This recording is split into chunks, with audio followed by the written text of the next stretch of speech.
He divorced his wife right after she delivered quadruplets. Before she could even touch her babies, he flung the divorce papers onto her hospital bed. The sharp corners scraped her trembling fingers as he barked, "Sign it now. I'm done with you. And don't you dare come near me with the babies again." Her whole body shook as tears splashed onto the papers, and she whispered, "Please, Mark. We can talk after. Please." But he only stepped back with disgust. His mother stood beside him, arms folded, smiling like she had waited her entire life for this moment before saying coldly, "You finally got what you deserved, you barren waste of space. I'm glad my son finally listened. He's moving on with a woman of status. You'll survive." In that instant, something inside Amara shattered quietly but completely. Her heart broke. And in that break, something dangerous awakened, something that would destroy them all.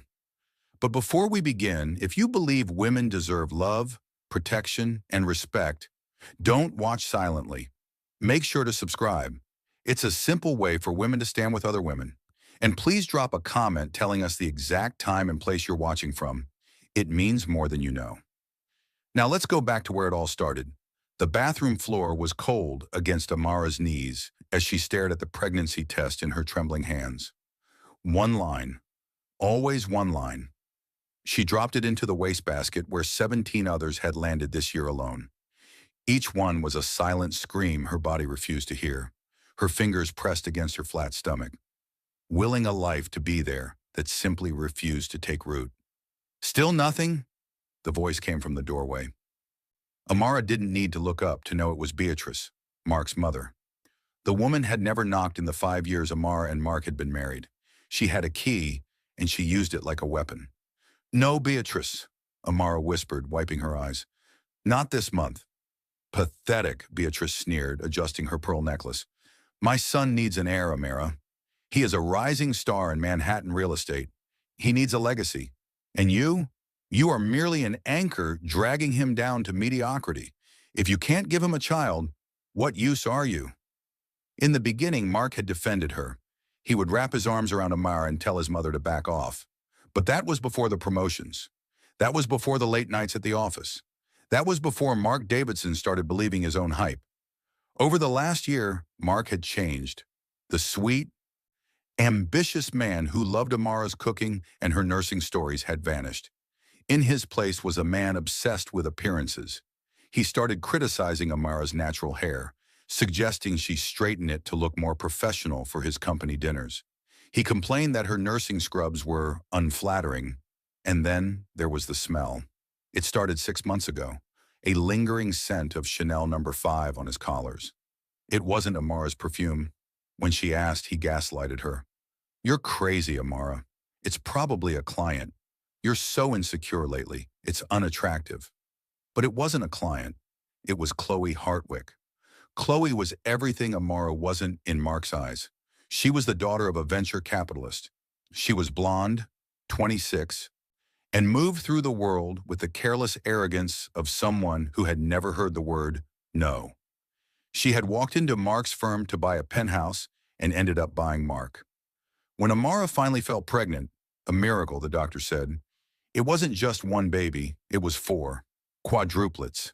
She thought this would save them. She thought Mark would look at the ultrasound and remember the love they once shared. Instead, he looked at the 4 tiny heartbeats on the monitor and saw only expense. He saw distinct obstacles between him and the life Chloe was promising him. 4? Mark had said in the doctor's office, his face pale. "How are we supposed to maintain our lifestyle with 4 kids, Amara?" He didn't know it then, but he had already checked out. He was just waiting for the delivery to make his exit. The hospital corridor gleamed under harsh fluorescent lights, sterile and cold, as Mark Davidson stood frozen outside the delivery room door. His 32-year-old frame seemed to have aged a decade, his shoulders hunched beneath an expensive suit.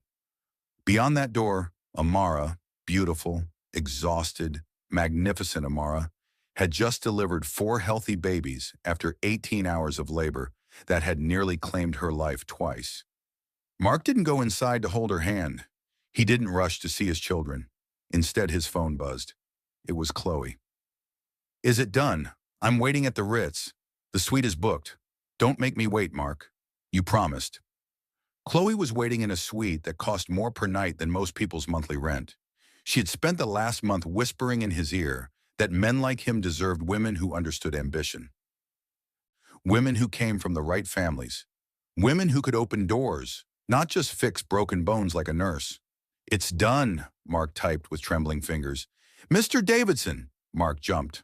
A nurse, Gloria, emerged from the room beaming. "4 perfect babies, 3 girls and a boy. Your wife is asking for you. She's been so brave." Mark nodded mechanically. He walked through the doors, but not as a father. He walked in as an executioner. Through the small window, he saw Amara. She was propped against white pillows, her dark skin glistening with perspiration. 4 tiny bundles surrounded her in clear bassinets. She looked up, her eyes full of tears and love, her face glowing with a beauty that transcended exhaustion. "Mark," she rasped, reaching a hand out.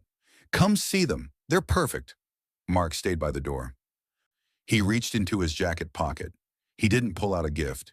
He pulled out the papers his lawyer had prepared a week ago. "Amara, we need to talk." His voice was flat, rehearsed. "I can't do this anymore. This marriage, this life, it's not what I want." The monitor beside the bed beeped steadily, measuring a heart he was about to break. "What?" Amara whispered. "I'm saying it's over. I want a divorce." He threw the papers onto the bed. They landed next to the foot of their newborn son. "I've met someone else, someone compatible with where I'm going in life." "You're doing this now?" Amara's voice rose, cracking. "I just gave birth, Mark, to 4 children. Who is she?" "It doesn't matter," Mark lied. "Just sign the papers. I'll pay child support. But I'm leaving." Amara looked at him, really looked at him, and saw the stranger he had become, the weakness, the greed. "Get out," she said, her voice turning to ice. "Get out of this room. And when my lawyer contacts you, you're going to learn exactly how expensive this decision will be." Mark turned and walked out. He felt relief. He thought he was walking toward freedom. He had no idea he was walking off a cliff. 3 months dissolved into a blur. For Amara, it was a blur of sleepless nights, feeding schedules, and the terrifying reality of raising 4 children alone on a nurse's salary while recovering from a C-section. For Mark, it was a blur of realizing he had traded gold for glitter. The penthouse Chloe insisted they rent consumed 40% of Mark's monthly income. The lease agreement sat on a glass coffee table, imported from Italy, next to invoices for furniture that cost more than luxury cars. "Babe, we need to talk about the vacation house in the Hamptons." Chloe emerged from their bedroom. She looked stunning, of course. She spent 3 hours a day making sure she did. But her face held that look Mark had learned to dread, the look of an expensive request.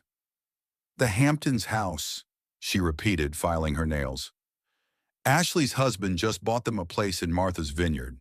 It's embarrassing that we're still renting in the city for the summer." "Chloe, the Hamptons house is $3 million, Mark said, rubbing his temples. "I'm paying child support for 4 kids. The partnership bonus hasn't come in yet." "Then make more money," she snapped, her mask of sweetness slipping. "I didn't leave Richard for someone who was going to penny pinch. Richard would have bought me that house." Richard, her ex, the billionaire. Mark was always competing with a ghost. "Maybe you should have stayed with Richard then," Mark shot back. Chloe's eyes narrowed. "Maybe I should have. At least he understood what it takes to keep a woman like me happy. I have options, Mark. Don't forget that." Mark sat back, the silence of the penthouse deafening. He missed the smell of Amara's jollof rice. He missed her laughter. He missed the way she used to massage his shoulders after a long day without asking for a diamond bracelet in return. His phone buzzed. It was an urgent email from his lawyer. Subject, urgent, Amara Davidson. Update. Mark opened it, annoyed. Probably Amara begging for more money. He read the first line. Then he read it again. The blood drained from his face so fast he nearly fainted. "Mark, you need to sit down. Amara's legal team just contacted us. Her uncle in Lagos, the one she rarely spoke about, it turns out he was a petroleum mogul. He passed away last month. He had no children. He left his entire estate to Amara." Mark scrolled down, his breath hitching. The preliminary valuation of the estate is approximately $500 billion. Yes, billion. She is now technically one of the wealthiest women on the planet. Mark dropped the phone. It clattered against the marble floor. $500 billion. Amara, who clipped coupons. Amara, who worked overtime shifts while pregnant. Amara, who he had discarded like trash because he wanted a rich lifestyle. She could buy and sell Chloe's entire family 1,000 times over. What's wrong? Chloe asked, looking up from her phone. Did your card get declined again? Mark looked at Chloe. He saw the fake tan, the superficial eyes, the bottomless pit of need. Amara, Mark whispered. She inherited money. A lot of money. Chloe's ears perked up. Oh, so we can stop paying that ridiculous child support? No, Chloe, you don't understand. She inherited billions. The room went silent. Mark tried to call Amara immediately. Blocked. He tried to go to the apartment. Security turned him away. 2 days later, he was summoned. Not to a court, but to the headquarters of Davidson and Halloway, the real estate firm where he was a junior partner. He walked into the boardroom, adjusting his tie, confident he could fix this. He would apologize. He would say he made a mistake. He would play the father card. Surely Amara wouldn't keep the children from their father. But when he opened the door, the senior partners weren't sitting at the head of the table. Amara was. She looked breathtaking. She wore a tailored white suit that screamed power. Her hair was styled in intricate braids adorned with gold cuffs. She didn't look like the exhausted woman in the hospital bed. She looked like a queen. Beside her sat a team of lawyers who looked like sharks in human skin. And in the corner, holding one of the babies, was Gloria, the nurse from the hospital, now clearly employed as a private nanny. Amara, Mark said, putting on his best smile, you look incredible. I heard the news. I'm so happy for you, for us. Think of what we can do for the kids. Sit down, Mark, Amara said. Her voice wasn't loud, but it carried a weight that slammed him into the nearest chair. We need to discuss the terms of the divorce, Mark stammered. I know I messed up, but the divorce is already finalized, Amara interrupted. My lawyers found the evidence of your affair dating back 6 months into my pregnancy. In this state, that counts as marital fraud. You get nothing, no alimony, and because of the emotional distress and abandonment, I have full sole custody. You get supervised visits. Once a month. Once a month? Mark stood up. You can't do that. I'm their father. You're a sperm donor, Amara corrected. A father is the man who stays. But I can fight this. I'm a partner at this firm. I have resources. Amara smiled. It wasn't a nice smile. It was the smile of the wolf looking at the rabbit. That brings me to the second item on the agenda, she said, sliding a folder across the huge mahogany table. Mark opened it.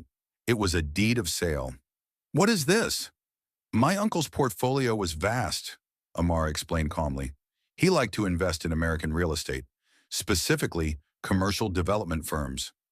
Mark looked at the senior partner, Mr. Halloway, who was looking at the floor, refusing to meet Mark's eyes. Mr. Halloway wanted to retire, Amara continued, so I made him an offer he literally couldn't refuse. I bought the firm, Mark. I own the building. I own the contracts, and I own your employment agreement. Mark felt the room spinning. You bought the company. I did, and as the new majority shareholder, I've decided to make some restructuring changes. Amara stood up, walking slowly around the table until she stood right behind him. She leaned down, whispering into his ear, the same ear Chloe had whispered poison into months ago. We have a strict morality clause in our partner contracts, Mark. Conduct unbecoming of a representative of the firm. Abandoning a wife and newborn quadruplets creates a terrible public image. We can't have that.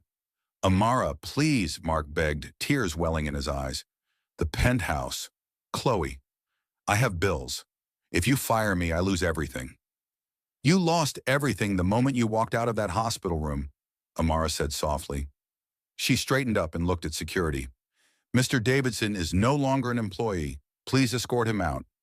And make sure he returns his company car and phone before he leaves the lobby. Mark was escorted out of the building he used to think he ruled. He stood on the sidewalk holding a cardboard box with a stapler and a photo of himself, a photo taken before he ruined his life. His phone, his personal one, the cheap one, rang. It was Chloe. "Mark, the card was declined at Saks.